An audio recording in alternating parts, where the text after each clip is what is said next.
Boa tarde a todos. Eu sou Haroldo Correia Rocha, secretário executivo da Educação do Estado de São Paulo. Estamos aqui para mais uma videoconferência do Projeto Acolhimento Conviva Mais, já na 15ª videoconferência, e hoje abordando um tema que eu sei que é do interesse de muita gente, né? Por que abordar o tema saúde mental com os educadores? Essa é a pergunta. Queria agradecer muito a conexão aí de vocês, dirigentes do ensino, supervisores, PCNPs, professores coordenadores do núcleo pedagógico, também nossas diretoras e diretores, vice-diretores, professores e professores. Muitíssimo obrigado pela conexão. Tenho certeza que a nossa vídeo de hoje vai ser muito esclarecedora, né? A gente já abordou o assunto aqui, mas é um assunto que não se esgota em nenhuma vídeo. A gente precisa, e nós estamos buscando cada vez gente mais qualificado para conversar conosco. E hoje nós temos a alegria, a honra de ter conosco aqui o médico psiquiatra, Dr. Gustavo Stanislau. Dr. Gustavo, muitíssimo obrigado pela sua disponibilidade de tempo, esse tempo aí de 55 minutos para estar conosco. Pode ter certeza que os nossos educadores vão gostar muito, utilizar muito o que você vai trazer para nós, né? Eu falo aqui rapidamente um currículo do professor. O professor é coordenador científico do Instituto Ame Sua Mente. Adorei esse nome, né? Ele é autoexplicativo. O Instituto Ame Sua Mente é uma organização não governamental associada à Universidade Federal de São Paulo, a Unifesp, que se dedica a mudar a forma pela qual a saúde mental é percebida pelo brasileiro, é reconhecida no Brasil. O professor Gustavo, além de coordenador científico da Ame Sua Mente, da ONG Ame Sua Mente, um belo currículo, né? Ele é médico psiquiatra da infância e da adolescência. Olha que legal, né? Ele certamente vai falar para nós como é que o professor pode lidar com as dificuldades de saúde mental dos alunos. Então, psiquiatra da infância e da adolescência pelo Hospital das Clínicas de Porto Alegre. Tem novidade de lá que ele vai trazer e que vocês vão gostar. Ele também foi organizador de um livro cujo título é, você pode anotar aí, quem quiser, Saúde Mental na Escola. Olha só, o que os educadores devem saber. Fantástico, né? Eu vou repetir para vocês, quem quiser anotar, né? Saúde mental na escola, 2 pontos. O que os educadores devem saber. Editora Arte Médica, uma editora dedicada à educação, e ele é pesquisador também do Instituto Ame Sua Mente. Então, esse é o currículo. Aqui está sintetizado, tá, gente? É uma lista grande, mas a gente selecionou aqui o que nos pareceu mais importante. Então, o professor está conosco, para esse bate-papo aqui, vocês já sabem, eles vão fazendo perguntas pelo chat, eu vou acompanhar aqui para trazer para ele. E, professor, aproveito para te agradecer mais uma vez a sua disponibilidade, para nós é muito importante. É claro que todos nós estamos, né, nesse momento de pandemia, enfrentando algum tipo de dificuldade, uns mais, outros menos, mas certamente você vai trazer aí para nós um conhecimento que vai ajudar a todos a se posicionar, a se organizar melhor nesse momento de dificuldade, e não só nesse momento, né? Porque a luta continua, como a gente dizia. Eu queria começar, professor, te falando o seguinte, se a gente voltar no tempo, 30 anos atrás, vou pegar 1990, né? Não é aleatório, não, tem uma intenção. Quando se falava em saúde, a gente lembrava, né, da dor de cabeça, né, do problema coronário, já do câncer, enfim, de doenças, digamos assim, físicas, né, ou das manifestações físicas, né. Então, saúde estava muito associada a isso. De lá para cá, 2 coisas eu queria pontuar. De lá para cá, eu acho que todos nós aprendemos muito que a nossa saúde física tem muito a ver com alimentação, tem muito a ver com atividade física, né? E, por outro lado, quer dizer, a vida, o mundo mudou radicalmente nesses 30 anos, né?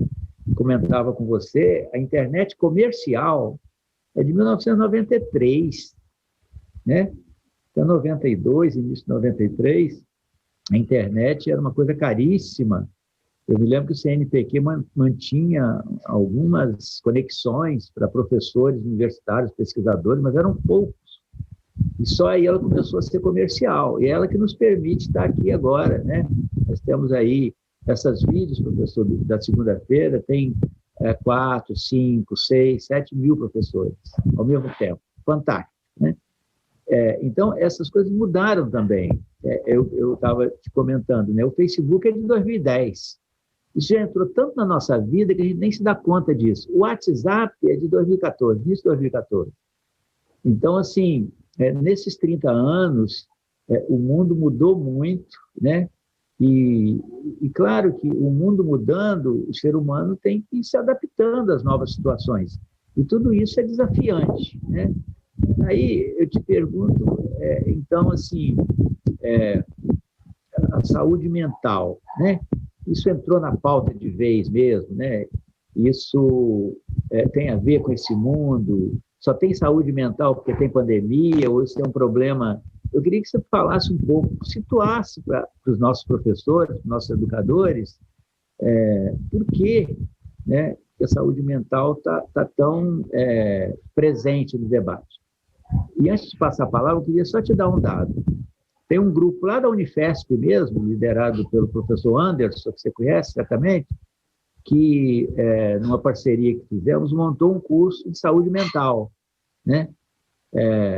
Que nós ofertamos 8 horas, 4 e 4, e produziram material, e nós tivemos 22 mil professores que fizeram esse curso, o que assim, a mim surpreendeu, né? E revela o interesse que as pessoas, sobretudo o educador, né? Porque o educador ele não se preocupa só com a saúde mental dele, né? O educador está com as crianças, né? Que também estão enfrentando dificuldades. Então, assim, para começar a conversa e deixar você falar aí bastante, trazer todo esse seu conhecimento, a provocação inicial é essa. Como é que isso, né? O que aconteceu no mundo que a saúde mental entrou na agenda? É com você, professor Gustavo. Obrigado, secretário. Obrigado pelo convite de estar aqui com vocês. Obrigado pela oportunidade de poder participar desse processo, assim, de debater sobre saúde mental, que, como tu comentou, assim, é um processo mais recente, mas é um processo que vem escalonando de uma forma muito interessante nos últimos tempos. Bom, eu vou abordar a tua pergunta, e ela é uma pergunta muito interessante, assim. A gente tem um aspecto que é interessante da gente abordar inicialmente, que é o seguinte: por muito tempo a saúde mental ela teve associada a transtornos mentais. Na verdade, a grande maioria das pessoas ainda tem uma associação, faz uma associação direta de que quando a gente fala de saúde mental, a gente está falando de transtorno. Também o que acontecia há um tempo atrás, há um bom tempo atrás, é que as pessoas acreditavam que transtornos eram fenômenos que aconteciam do nada. Uma pessoa desenvolvia um quadro de depressão, pum, de uma hora para outra. Uma pessoa desenvolvia um quadro de pânico, pum, de uma hora para outra. E os estudos epidemiológicos foram mostrando, foram evidenciando que a maioria dos transtornos vai se desenvolvendo ao longo do tempo. Então, se os transtornos aconteciam do nada, se essa era a crença lá atrás, de que eles aconteciam do nada, não existia um processo de prevenção, porque os transtornos, né, aconteciam do nada, a princípio. A partir do momento que a gente descobriu que os transtornos vão se desenvolvendo ao longo do tempo, as pessoas começaram a perceber que quanto mais cedo eu olhasse para a saúde mental, intervenções muito simples e muito efetivas podiam mudar a trajetória do desenvolvimento de um transtorno. Então, a gente saiu de um paradigma que estava associado diretamente a tratamento e a transtorno para um paradigma preventivo, onde todo mundo pode cuidar da sua saúde mental pensando no bem-estar, mas pensando também na prevenção de transtornos. E é aqui que a gente se encontra agora. Quando a gente fala de coisas, eu estou pensando aleatoriamente aqui, quando a gente fala de coisas como competências socioemocionais, a gente está falando de intervenções que são razoavelmente simples, promovem a saúde e diminuem muito a chance de eu vir a ter, por exemplo, zonas de estresse aumentado que podem acabar desencadeando um transtorno. Isso me protege porque no sentido de que isso me facilita ter uma vida social mais saudável, uma vida em termos de execução de tarefas mais assertiva, e isso me protege para eu não ter tantas dificuldades que possam acabar até gerando um transtorno mental. Então, hoje em dia, a gente vive esse paradigma que associa a saúde mental à prevenção, à promoção, né? Então, todo mundo hoje em dia pode falar sobre isso e tem sido uma coisa muito legal.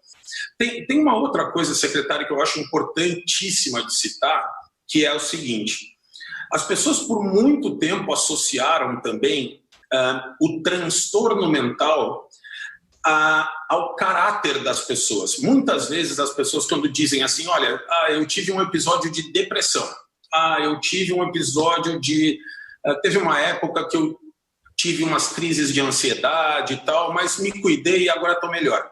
Muitas vezes as pessoas associam esse tipo de transtorno como se fosse fraqueza da pessoa, né? Então muitas pessoas pensam, nossa, essa pessoa deve ter problemas pessoais do caráter dela, essa pessoa não é forte, esse tipo de coisa. Hoje em dia, a gente tem pensado mais a respeito do cérebro da gente. A gente tem associado saúde mental com mais frequência ao cérebro, obviamente, não só o cérebro, mas ele em contato com as coisas que estão à minha volta. Então, o ambiente e o cérebro são chaves para eu entender o que é saúde mental e transtorno.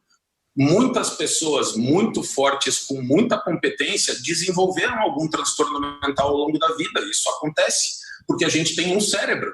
Assim como eu tenho, né, um pulmão e posso ter uma pneumonia, a partir do momento que as pessoas passarem a associar mais saúde mental, transtorno mental com o cérebro, as pessoas vão ter um pouco menos de preconceito com a saúde mental. E, obviamente, falar mais de promoção e de prevenção também vai trazer o tema saúde mental para a mesa de todo mundo, sem a gente precisar ficar patologizando coisas, né? Falando de diagnósticos o tempo inteiro. Então, assim, aí eu estou abordando algumas questões. Tu quer que eu fale um pouquinho mais sobre isso? Eu posso falar por bastante tempo até. Não, você falou uma coisa aí que realmente preocupa, a questão do preconceito, né? Porque saúde mental, fala assim, às vezes eu vejo as pessoas com certo pavor, né? Vai ao psiquiatra, né? A gente lembra daqueles hospitais, né? Aquela coisa meio, né? Mística, onde as pessoas ficavam. Então, tudo isso, às vezes, dificulta, né, uma abordagem positiva, né, da saúde mental. Pois é, aí a gente está associando, secretário, a saúde mental ao transtorno mental. O transtorno mental, como as pessoas não preveniam, muitas vezes, eu me lembro, há 10, 15 anos atrás, quando eu recebia crianças com um quadro de autismo clássico, com 12, 13 anos de idade, e os pais nunca tinham ouvido falar de autismo. As pessoas não preveniam, as pessoas não cuidavam precocemente, as pessoas não tinham conhecimento sobre saúde mental. Hoje em dia, a gente recebe para avaliação crianças muito novas com algum tipo de característica que merece cuidado, e aqui eu estou colocando isso num cenário positivo, onde as pessoas estão sabendo um pouco mais, se cuidando um pouco mais, prevenindo o que dá para prevenir, mas essa é uma batalha que a gente ainda precisa lutar bastante. As pessoas ainda são um pouco céticas quando a gente faz orientações como a importância do sono, a importância da alimentação. As pessoas ainda acham que isso é conselho de tio, esse tipo de coisa. Mas hoje em dia a gente tem que acreditar que isso tem um impacto muito importante para a saúde mental das pessoas. Eu posso dizer pessoalmente, quando eu me sinto um pouco mais estressado ou mais ansioso, são essas as primeiras coisas que eu modifico no meu dia a dia. Eu presto mais atenção para para poder dormir melhor, eu me alimento um pouco melhor, me hidrato melhor, e essas coisas tendem a funcionar bem. Gustavo, primeiro, assim, uma ótima notícia. Nós começamos a videoconferência com 7.500 pessoas. É um recorde, tá? E eu posso dizer, ao longo à medida que vai evoluindo, mais gente vai chegando. Depois eu te dou um número mais atual. Mas é que eu estou acompanhando aqui pelo chat, e as tantas vídeos que a gente já fez, né, a gente acompanha, os professores, né, claro que os professores estão muito pressionados, né? Mesmo antes da pandemia, não é trivial, né, um professor lidar com uma turma de 30, de 40 crianças. Tem professor que tem várias turmas, né? E é uma rotina muito corrida, né? Está numa turma, vai para outra. Então, muitos professores reclamam, né? Tem uma discussão na rede sobre as redes de ensino ter a figura do psicólogo, né? Esse orientador, né, importante. E sabe que nós descobrimos que na rede paulista nós temos 190 mil professores e tem um pouco mais de 600 professores que, além de serem professor licenciados, são também psicólogos. Buscar esse conhecimento, né? A gente, inclusive, fez um processo seletivo para atrair esses professores que são psicólogos para cumprir um papel diferenciado, né? Usando mais esse conhecimento da psicologia. Então, tem esse debate. Aí, quando a pessoa está se sentindo mal, né? Quando ela não está bem em termos de saúde mental, é claro que a pessoa fica meio perdida, né? O que fazer? Eu queria que você explorasse um pouco mais isso. O primeiro, né? A primeira reação, se eu tivesse um psicólogo aqui, iria resolver. Ou, né? Nunca falo se eu tivesse um psiquiatra, porque tem aquele preconceito, né? Falo do psicólogo.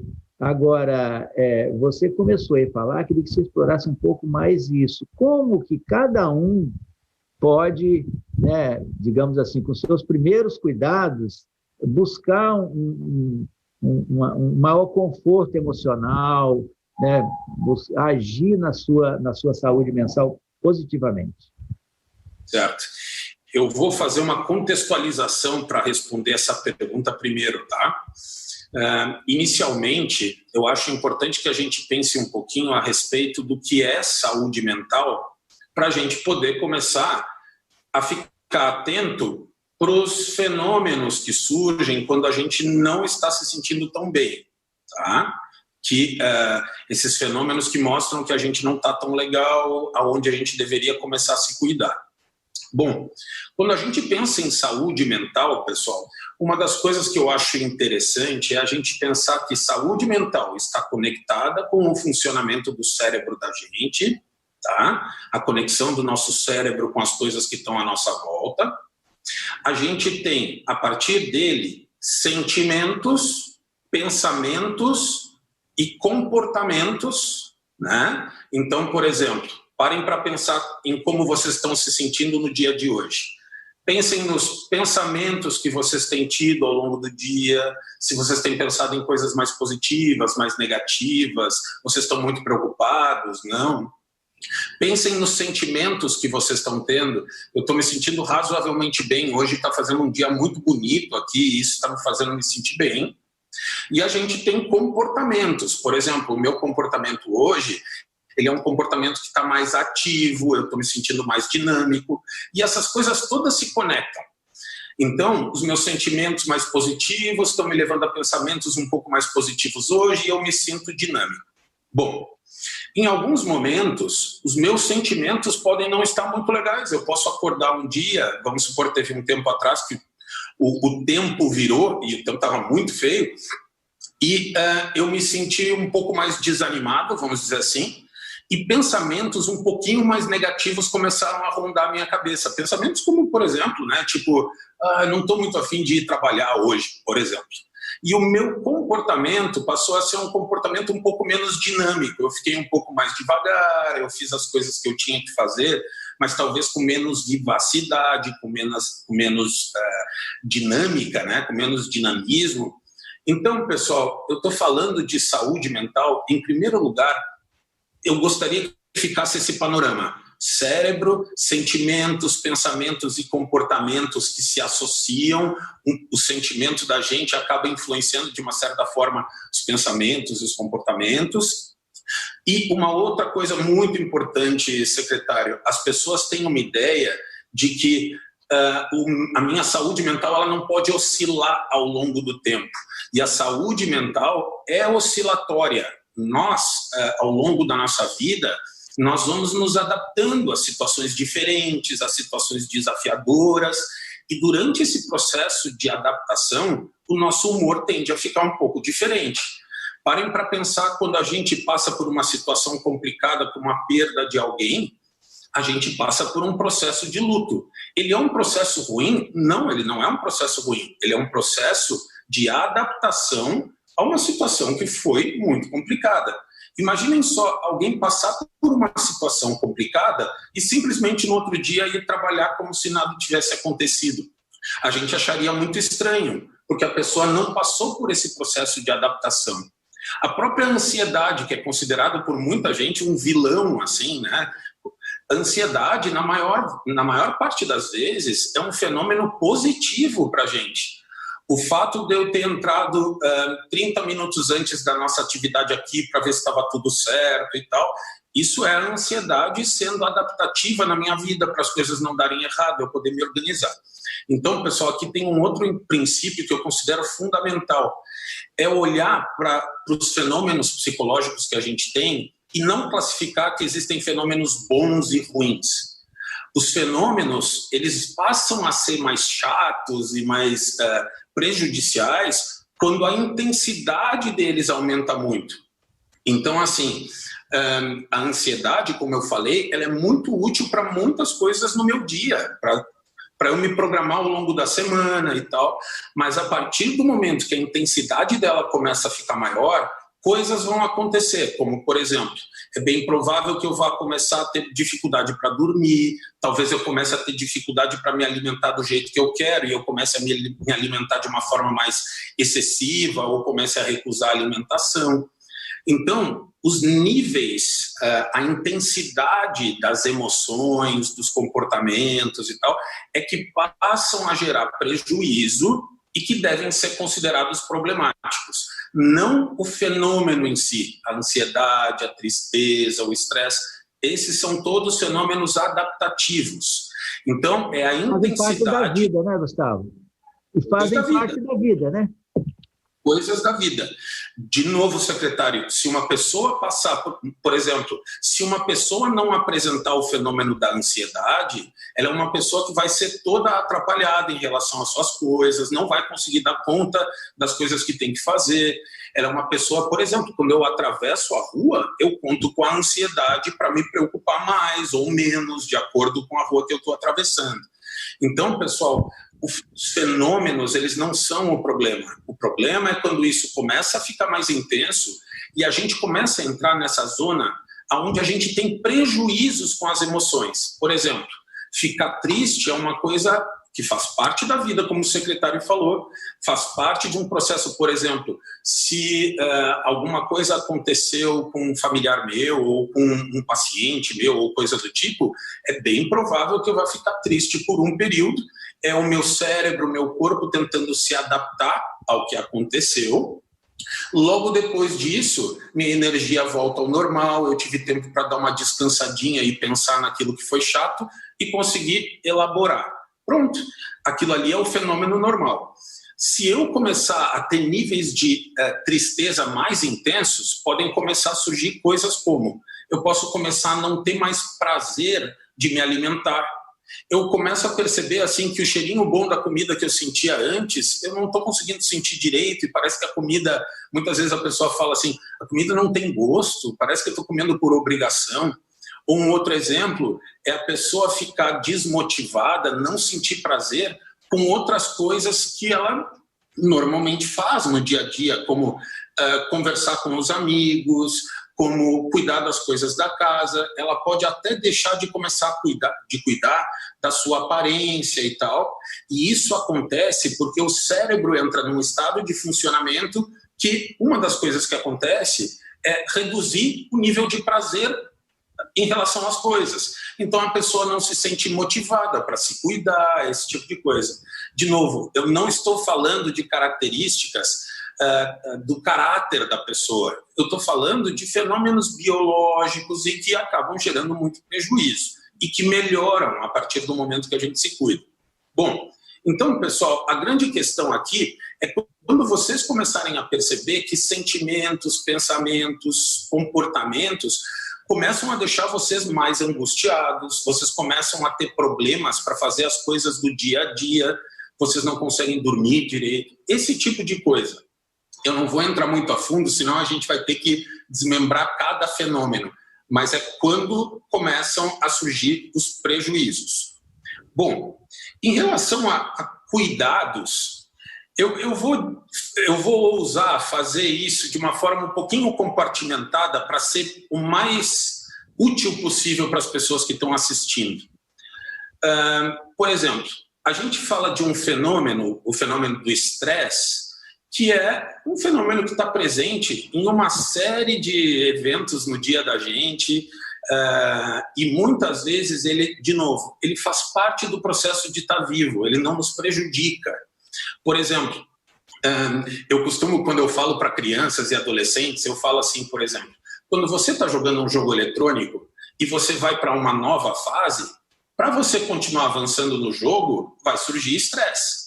O estresse, muitas vezes, ele é o sinal de que eu estou me desafiando e, muitas vezes, é o sinal de que eu estou crescendo. Para uma criança pequena aprender a caminhar, ela possivelmente vai passar por tombos, por choro, por estresse. E isso não é um sinal ruim. Então, assim, o estresse, no momento agora, no isolamento, agora eu vou ser um pouco mais específico, ele ficou um pouco mais aumentado por uma série de pessoas. Por uma série de motivos, pessoal. Um deles, o secretário já citou, que é uma sobrecarga de coisas que vem acontecendo. Trabalhar de casa fica muito complicado quando a gente está com todo mundo dentro de casa, né, tendo que cuidar dos filhos, da rotina da casa e cuidar também do nosso trabalho. O que tem sido bastante comum é as pessoas fazerem as três coisas ao mesmo tempo. Fica muito difícil de separar. E isso vai gerando uma sensação de desgaste maior. Então, assim, uma coisa aqui que seria interessante é eu tentar colocar num pedaço de papel, por exemplo, os horários onde eu vou parar, por exemplo, de responder e-mails ou de trabalhar. Esse tipo de separação pode fazer com que, no momento que eu desligo, vamos supor, eu fecho o computador às 8 horas da noite e eu vou ficar com a minha família. A partir daquele momento eu tenho mais foco nos meus filhos, na minha família, esse tipo de coisa. Então aqui tem uma dica, pessoal, que eu sei que para pessoas, principalmente para pessoas que estão morando em lugares muito pequenos, ela fica um pouco difícil de fazer, mas quando a gente tem, por exemplo, uma mesa onde a gente trabalha só naquela mesa e não trabalha no sofá, por exemplo, o cérebro da gente tende a se condicionar, a se programar para trabalhar bem se eu estiver sentado na mesa. Se eu começar a trabalhar sentado no sofá, sentado na cama, sentado na mesa, o meu cérebro, quando eu for deitar para dormir, ele vai ativar a área que está responsável, né? Assim, tipo, vamos dormir, vamos relaxar, mas ele também vai ativar a área da pessoa que vai querer trabalhar, esse tipo de coisa. Então, é bem interessante e importante que a gente tente fazer isso dentro de casa, quando a gente está trabalhando dentro de casa, né? Tentar segmentar as coisas. Eu deito na cama ou para ter relação sexual ou para dormir, por exemplo. E eu não fico assistindo filmes na cama. Por quê? Porque quando eu deitar na cama, eu vou ativar essas duas áreas e o cérebro vai demorar mais tempo para pegar no sono. Secretário, aqui eu estou dando dicas. Eu já ouvi assim, vários profissionais falando isso, né? Que o cérebro humano, ele, né? Às vezes a gente atrapalha o cérebro, né? A gente faz muito zigue-zague. A gente precisa, né? Que o cérebro se adapta a uma situação, né? Porque a vida, de alguma forma, a gente repete as coisas, né? Não é só repetição, tem mudança também.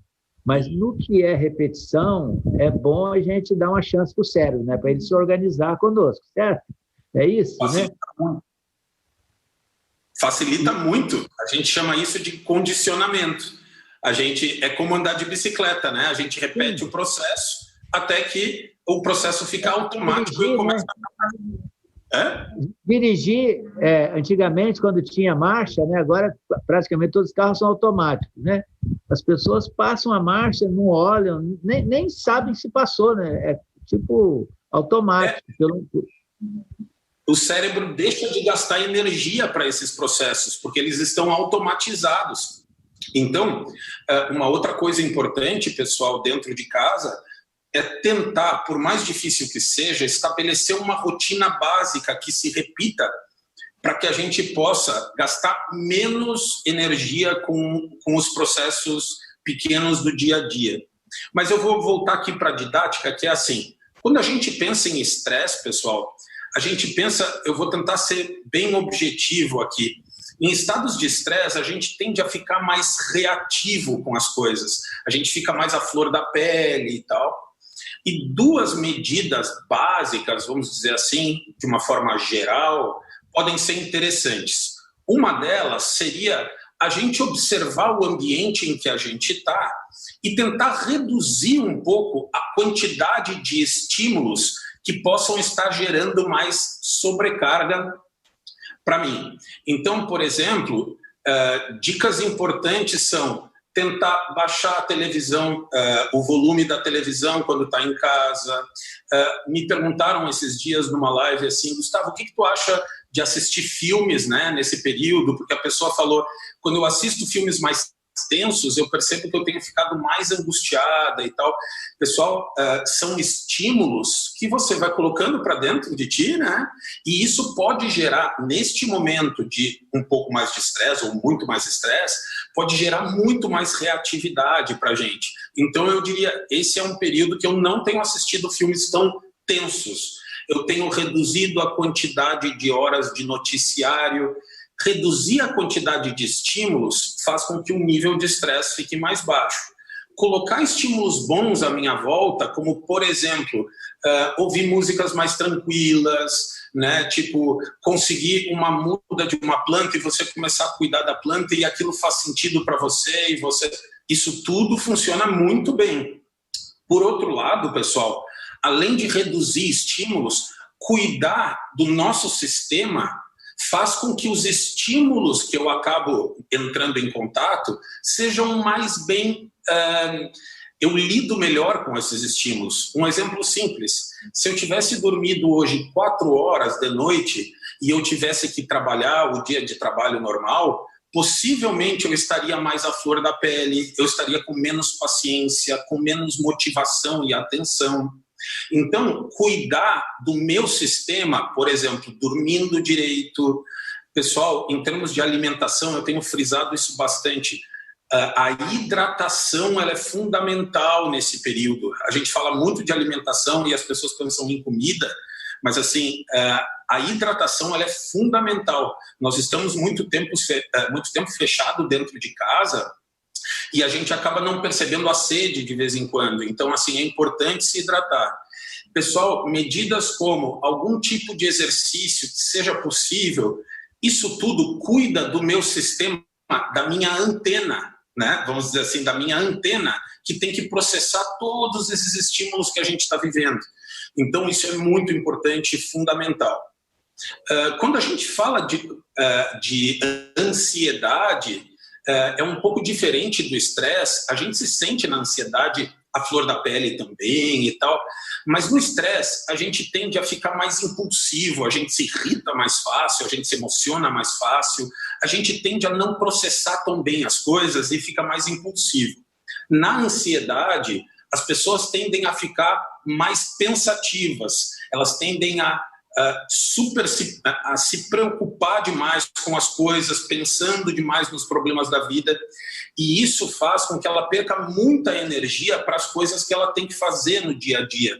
Então, uma dica geral, pessoal, seria interessante vocês conhecerem um pouco sobre técnicas meditativas. O que a técnica meditativa faz, de uma certa forma? Ela faz muitas coisas interessantes, mas ela nos coloca no aqui e no agora. Ela faz a gente pensar nas nossas sensações no momento atual.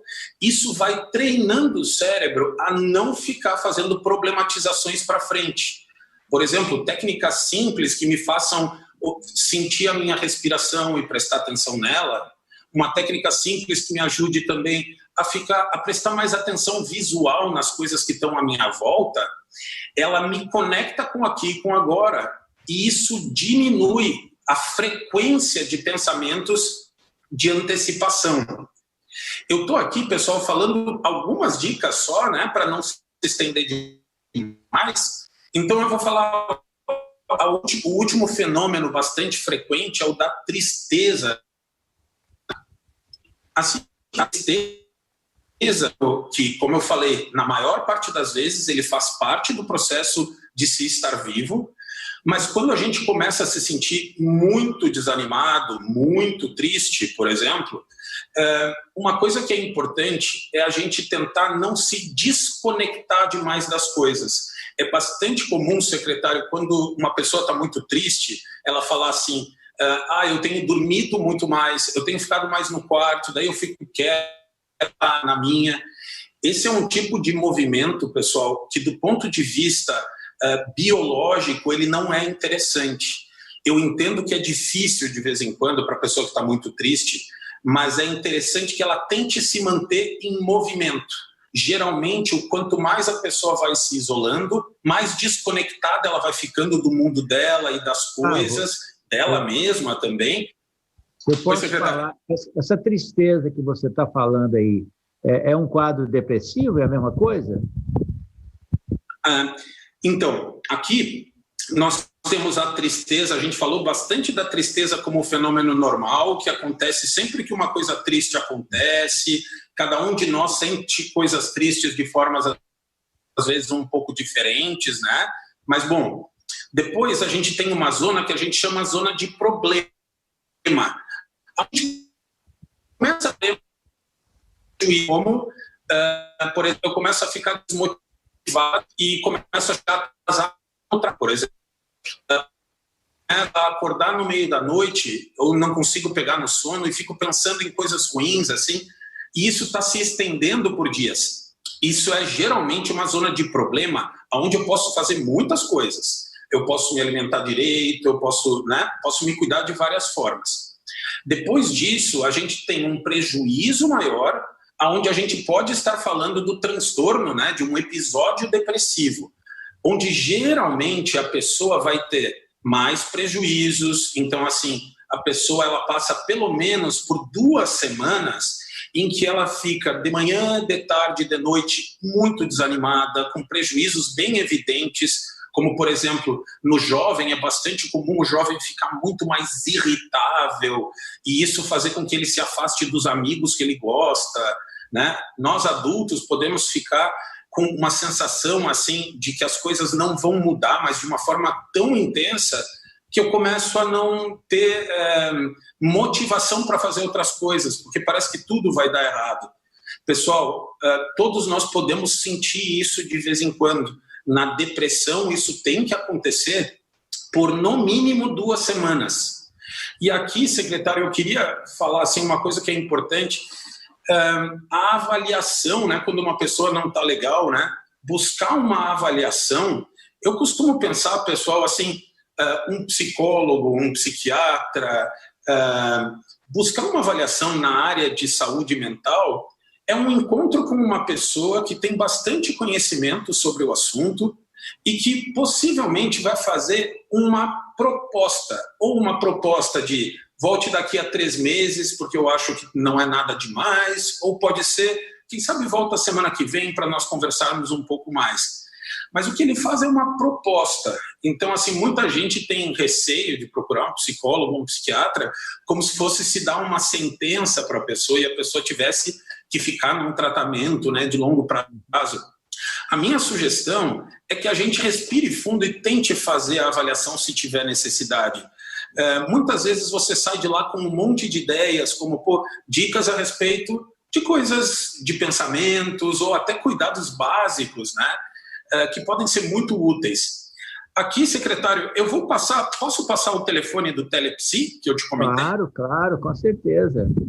Pessoal, existe uma iniciativa que é do Hospital de Clínicas de Porto Alegre, meus amigos do Hospital de Clínicas de Porto Alegre, com outras universidades também, junto ao Ministério da Saúde, que tem ofertado a possibilidade das pessoas fazerem uma avaliação. Eles têm um time de psicólogos e psiquiatra, e eles fazem uma avaliação quando a pessoa está em dificuldade, certo? E eles podem fazer um acompanhamento mais breve ou um acompanhamento um pouquinho mais longo, se não me engano, de 4, 5 consultas, mas isso já é o suficiente para a pessoa ter um monte de benefícios. Então, para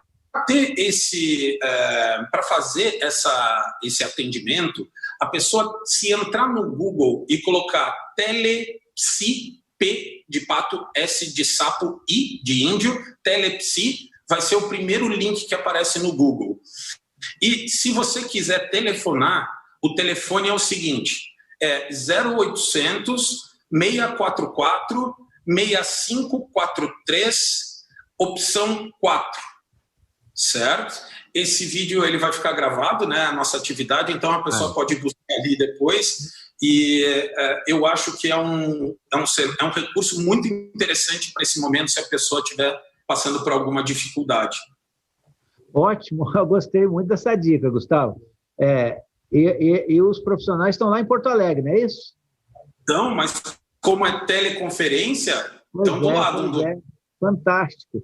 Gustavo, assim, nós já estamos aqui, nós estamos a 10 minutos para o final, né? Para a gente tirar o máximo aqui, eu queria dizer que nós já estamos com 9.000 pessoas conectadas, né?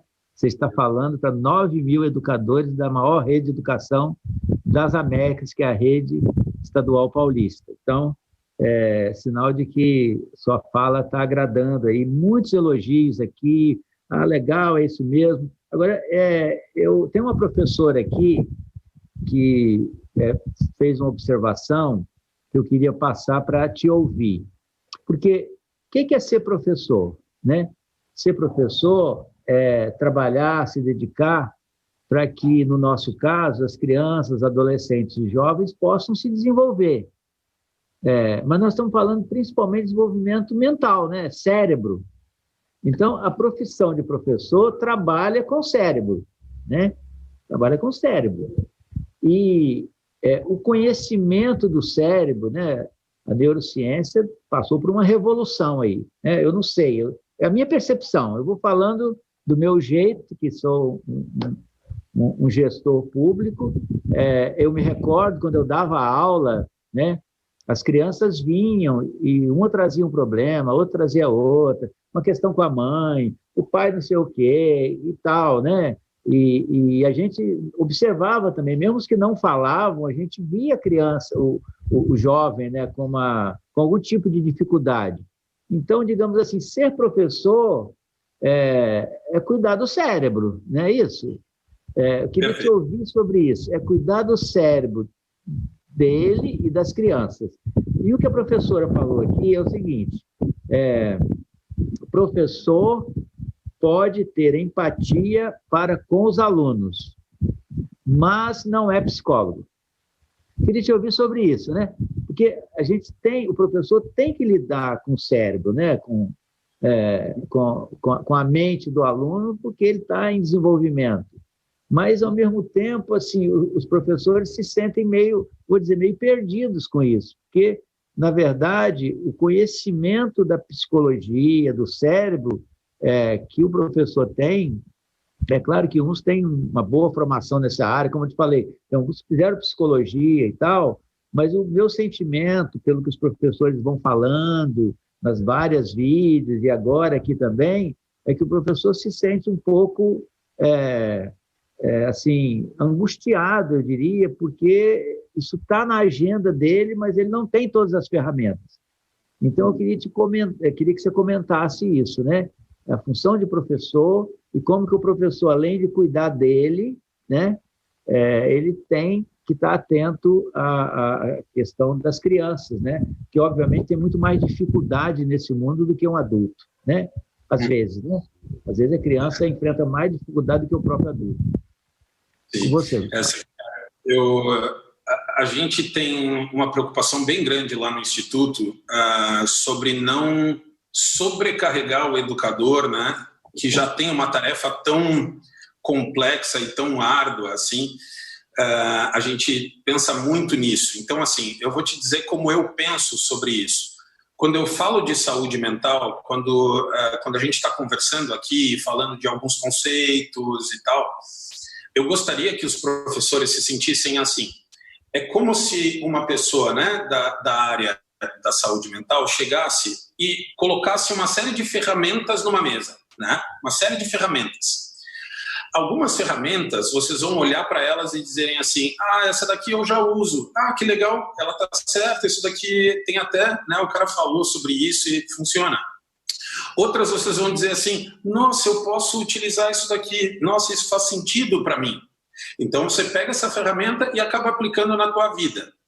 E vão ter outras ferramentas que vocês vão dizer assim, nossa, isso é um pouco complexo para mim, ou isso daqui eu não consigo imaginar onde é que eu posso utilizar essa orientação e tal. O que eu quero dizer com isso? É importante que o professor não seja sobrecarregado com esse assunto, mas é interessante que o educador tenha contato com esse tipo de assunto e possa ter algum tipo de norteador dentro desse espectro da saúde mental, porque as situações de saúde mental, elas estão dentro da escola. Então, existirem essas ferramentas, mesmo que não seja assim, mesmo que você saia dessa atividade levando algumas ferramentas e, vamos dizer, um colega seu levou uma outra ferramenta dessas, levou um outro conceito e daqui a pouco isso pode ser trocado. Daqui a pouco alguém pode dizer, olha, isso funcionou para mim e tal.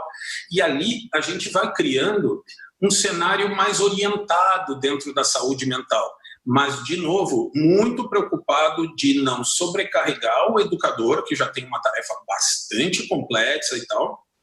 E, outra coisa, com certeza, professor não é psicólogo. Professor não é psicólogo, né? Então, por outro lado, pessoal, pensem assim, há mais ou menos 30 anos atrás, houve um evento enorme associado às doenças cardiovasculares, assim, né? Tipo, por cardiologistas, clínicos gerais, que passaram a fazer campanhas muito intensas a respeito, assim, de prevenção de infarto do miocárdio, prevenção de hipertensão e tal. E hoje, muita gente, crianças pequenas, sabem o que pode causar um infarto, o que não pode. Esses conhecimentos básicos e que geram uma certa orientação e tal, eles são muito importantes para a comunidade. Então, pessoal, eu acho que a ideia é assim, que bom que essas informações estão por aí, procurem saber se essas informações são informações, né, embasadas cientificamente, né, e considerem esse tipo de movimento um movimento que não é para sobrecarregar, é para somar, certo? Acho que é por aí. Professor, nós estamos chegando aqui nos nossos minutos finais. Estou fazendo uma leitura aqui, muitos parabéns, meu. Olha, muitos elogios à sua fala, ainda gente entrando, né? Porque os professores, quando eles começam a vídeo, eles veem que é boa, aí eles vão falando para os colegas, né? E tem gente entrando ainda. Mas, olha, perfeita colocação, parabéns, excelente palestra, exatamente, não somos psicólogos, enfim, muito reconhecimento. Tem um aqui até que falou, olha, nós precisamos do professor Gustavo aqui mais frequentemente com a gente, com essas dicas dele, né? Feliz, é um prazer. Eu já vou deixando aí um convite que não é meu, é dos nossos professores. Excelente palestra, Humanidade para Todos, muito bacana, assim, a repercussão muito, muito interessante. E eu aproveito, professor, para te pedir, depois você me manda, você tem o meu WhatsApp? Me manda o endereço lá do atendimento do Hospital de Porto Alegre, que é um dos maiores hospitais do Brasil, né, que tem uma tradição nessa área, né, da psicologia, da psiquiatria, porque muitos que estão aqui, né, que estão falando, eu estou muito cansado, estou muito triste, os professores falando, né? Então, de imediato, elas podem acionar, né, 0800, né, conversa, né, com um profissional. Enfim, esse atendimento aos professores não é para o futuro, pode ser agora, né? Já existe, né, o teleatendimento. Então, eu quero te pedir que você me mande isso, eu vou compartilhar com os nossos dirigentes, como uma sugestão sua, que aí eles passam para os diretores de escola, que passam para os professores. Olha, esse 0800 vai congestionar lá em Porto Alegre, viu? No bom sentido. E eu queria... nossa, está ótimo aqui. Muitos agradecimentos, só reconhecimento, professor. Você vai ter que voltar, né? Você falou de meditação, eu queria comentar. A professora Luísa, lá da Unifesp, esteve aqui numa vídeo, botou a turma para meditar. Então, assim, a gente está fazendo bastante coisa para a gente encontrar o caminho, cada um encontrar o seu caminho. Queria te dar aí um minutinho para você fazer sua despedida, né? Já te dei esse retorno, esse feedback bacana aqui que a turma deu, muito, só elogios. É com você, professor Gustavo, a sua despedida.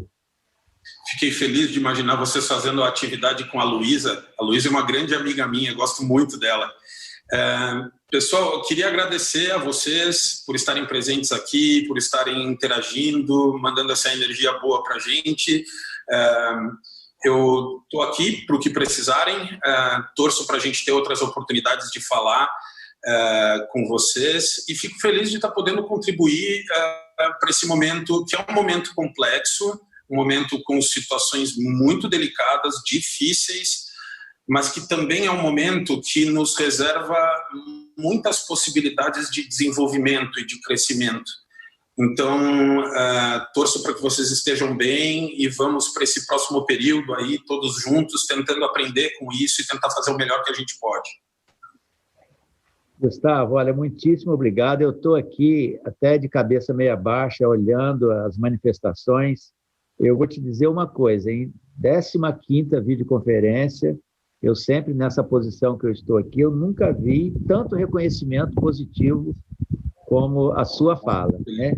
Então, você está contratado já, entre aspas, né, para voltar aqui conosco, aí talvez ainda nesse mês de setembro a gente vai conversar com você e combinar. Os professores se identificaram muito com o que você falou, sentiram a utilidade, falou, para mim foi muito bom, e ainda ficou essa dica, né, do 0800 lá do hospital, das clínicas, que é muito, muito positiva. Então, Gustavo, olha, muitíssimo obrigado. Melhor do que eu falar, né? Eu estou reproduzindo para você o que os professores deixaram no chat, sabe? Só gratidão, queremos mais, parabéns, doutor Gustavo, gratidão mesmo, precisa voltar, parabéns, muito produtiva, parabéns pela palestra. Estou aqui lendo algumas manifestações.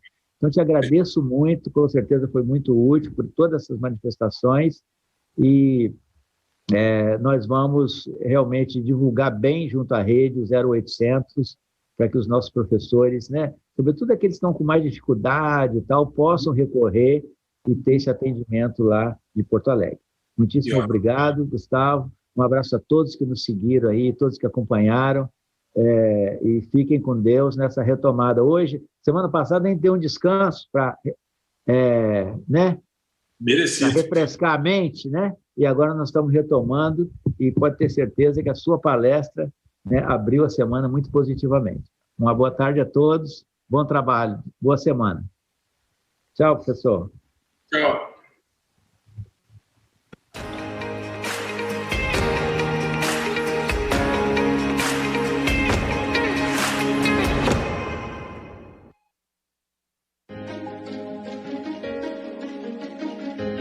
A escola pode estar distante, mas as aulas não.